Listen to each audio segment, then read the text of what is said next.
Unaposema unapitia matatizo, kuna watu wanapitia matatizo zaidi ya hayo. Ndugu yangu, huyu kijana hapa, babake alifariki, ye bado ana umri wa miaka 7, na alivyoeneza umri wa miaka 13, mamake naye alifariki.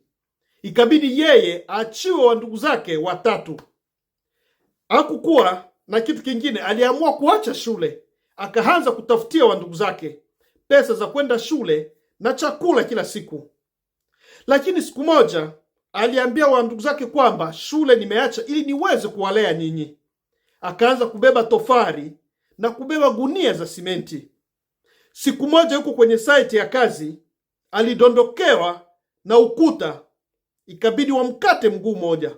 Lakini hakukata tamaa, alikaa miezi kama mingapi hospitali, na baada ya hapo alirudi tena kazini kwake na mguu moja, na akaendelea kufanya kazi ili wa ndugu zake waweze kula. Hayo ndio maisha, wa ndugu zangu, watu wanaopitia katika dunia hii. Unaposema wewe unapitia shida, kuna watu wanapitia shida zaidi ya hizo.